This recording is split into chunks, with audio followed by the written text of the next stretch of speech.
आज के हमारे वीडियो का topic ceiling fan double capacitor के ऊपर है। मतलब कि हम हमारे सीलिंग फैन के अंदर जो छत के पंखे होते हैं उसके अंदर दो कैपेसिटर का एक समय पे उपयोग कर सकते हैं क्या। तो दोस्तों कई लोगों के मन में इससे जुड़ा सवाल होता है, तो इसका जवाब सिंपल सा है यस, कि हम एक सीलिंग फैन के अंदर दो कैपेसिटर का एक समय पर उपयोग कर सकते हैं। पर दोस्तों इसके उपयोग के पीछे कुछ कंडीशन होती है। अगर आप उस कंडीशन का ध्यान नहीं रखते हैं तो आपका जो सीलिंग फैन है वो सीलिंग फैन खराब हो जाता है। तो हम किस जगह पर एक समय पर डबल कैपेसिटर का उपयोग करते हैं वो मैं आपको बताऊंगा। यहाँ तक कि मैं आपको बताऊं कि मैंने खुद ने अपने हाथों से सीलिंग फैन के अंदर डबल कैपेसिटर लगा के उसको स्टार्ट किया था और उस सीलिंग फैन को चलते हुए आज भी 2 साल हो चुके हैं। तो दोस्तों ये जो 2 साल का टाइम है ये मैं आपको इसलिए बता रहा हूँ ताकि आप इस चीज में कंफ्यूजन ना हो कि हम 10 दिन सीलिंग फैन को चला देंगे और वो खराब हो जाएगा। पर दोस्तों ऐसा बिल्कुल भी नहीं है। पर मैंने आपको स्टार्टिंग में बताया कि यहाँ पे कुछ कंडीशन होती है, उस कंडीशन का आपको जरूर ध्यान रखना है। तो दोस्तों आखिरकार ये कंडीशन क्या है, हम कब डबल कैपेसिटर का उपयोग करते हैं, वो आज के इस वीडियो में हम जान लेंगे। तो दोस्तों वीडियो को स्टार्ट कर लेते हैं। दोस्तों वीडियो को स्टार्ट करने से पहले आपको एक छोटी सी इलेक्ट्रिकल की टर्म्स पता होनी चाहिए। इलेक्ट्रिकल की टर्म क्या है, ये सिंपल सी टर्म है कि हमारी जो मोटर होती है,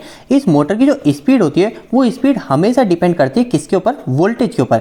यानी हमारी मोटर के अंदर अगर हम वोल्टेज ज्यादा देंगे तो मोटर की जो स्पीड है वो स्पीड भी बढ़ जाएगी, और अगर हम हमारे मोटर के अंदर वोल्टेज कम देंगे तो हमारी जो स्पीड है मोटर की वो भी कम हो जाएगी। मतलब मोटर की जो आरपीएम है वो आरपीएम कम हो जाएंगे।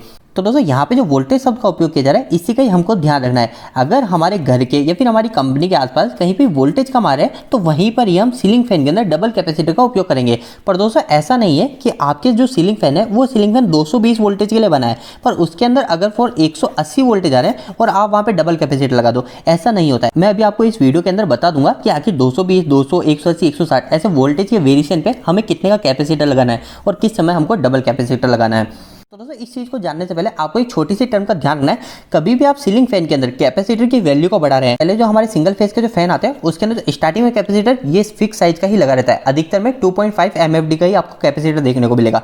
अब आप इस कैपेसिटर को चेंज कर रहे हैं, आप डबल नहीं लगा रहे हैं, 2.5 MFD की जगह आप यहाँ पे 3.25 MFD का भी लगा रहे हैं। तो आपको कुछ चीजें ऐसी होती है, सबसे पहले आपको उसको चेक कर लेना है। अगर आप उसको चेक नहीं करोगे और आप डायरेक्ट कैपेसिटर को चेंज कर दोगे तो आपका सीलिंग फैन खराब हो सकता है। आपको क्या चीज चेक करनी है, सबसे पहले आपको देखना है कि आपका जो सीलिंग फैन है उस सीलिंग फैन हमारा वो जाम तो नहीं चल रहा है। सबसे महत्वपूर्ण और एक ही यही चीज है, आपको इस चीज का ध्यान रखना है कि हमारा सीलिंग फैन कहीं जाम तो नहीं है। यह चेक करना इसलिए ज्यादा जरूरी है क्योंकि हमारा जब सीलिंग फैन जाम होता है तो हमारा सीलिंग फैन धीरे धीरे घूमने लग जाता है, और वो जब धीरे घूमता है तो हमको ऐसा लगता है हमारा सीलिंग फैन धीरे चल रहा है, और हम उसके अंदर क्या करते हैं, हम उसके अंदर कैपेसिटर की वैल्यू को बढ़ा देते हैं। अब दोस्तों कैपेसिटर की वैल्यू भी बढ़ा देंगे, इसके साथ साथ हमारे जो सीलिंग फैन के अंदर आ रहा है वोल्टेज, वो वोल्टेज भी उसके अंदर पूरा मिल रहा है, तो उसकी जो पावर होगी वो पावर काफी ज्यादा बढ़ जाती है। मतलब हमारा जो सीलिंग फैन है वो सीलिंग फैन काफी ज्यादा करंट लेने लग जाएगा, और अगर वह हमारा सीलिंग फैन कुछ ज्यादा ही करंट लेगा तो उसकी जो वाइंडिंग है वो वाइंडिंग खराब हो जाएगी। तो इस चीज का आपको ध्यान रखना है कि सबसे पहली चीज तो आपको यह देखना है कि सीलिंग फैन कहीं जाम तो नहीं है। इसके अलावा सेकंड चीज आपको ये देखनी है कि हमारा जो सीलिंग फैन है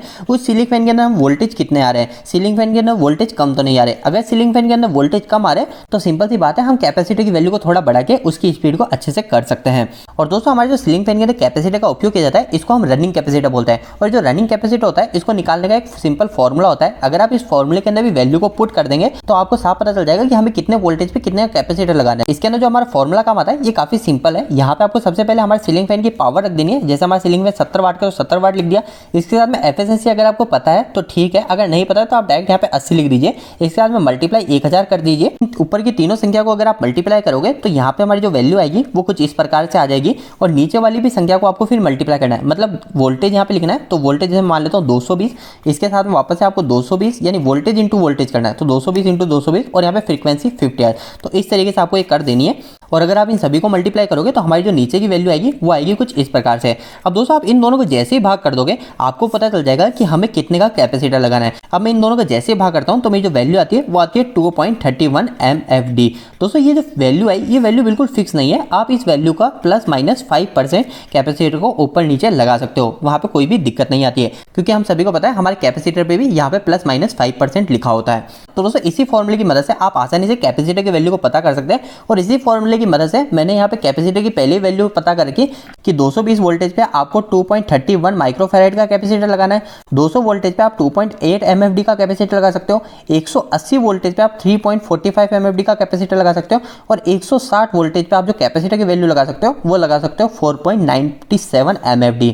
तो दोस्तों अभी तक हमने यह बात कर ली कि कैपेसिटर की वैल्यू को कैसे फाइंड करता है और जरूरत कब पड़ती है। लेकिन दोस्तों अब हम बात कर लेते हैं कि डबल कैपेसिटर का कब उपयोग किया जाता है। तो दोस्तों यहाँ पे आपको जो दो टर्म मैंने आपको बताई थी, इसी के साथ में आपको एक और चीज का ध्यान रखना है डबल कैपेसिटर उपयोग करने से पहले, कि अगर आपका जो वोल्टेज है जो आप सीलिंग फैन के अंदर दे रहे हैं वो परमानेंट 160 वोल्टेज के नीचे आ रहा है तो ही आप डबल कैपेसिटर का उपयोग करें। अगर 160 वोल्टेज के ऊपर कभी कभी वोल्टेज आता है, जैसे कभी 170 आ गया, कभी 180 आ गया, फिर कभी कभी 160 आ गया, तो ऐसी जगह आप कभी भी डबल कैपेसिटर का उपयोग ना करें। आपका जो फैन है वो फैन खराब हो जाएगा।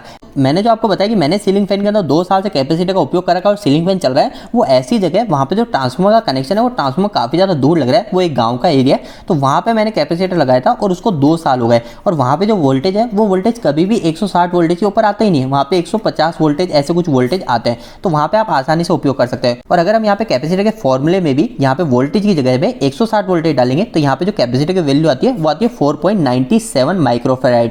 तो अगर आपके भी घर पे काफी ज्यादा वोल्टेज कम होने की समस्या आ रही है और आप उसको सही नहीं करवा पा रहे हैं, तो आप वहां पे इस फॉर्मूले की मदद से आसानी से कैपेसिटी की वैल्यू को फाइंड करके लगा सकते हैं।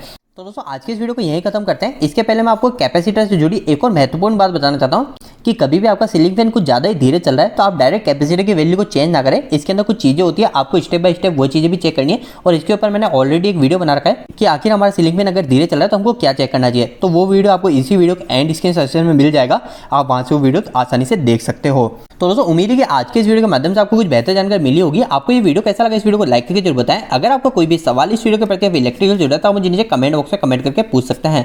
इलेक्ट्रिकल वीडियोस अगर आप इनमें देखना पसंद करते हैं आज हमारे चैनल को सब्सक्राइब कर लीजिए। आज के लिए इतना ही, धन्यवाद।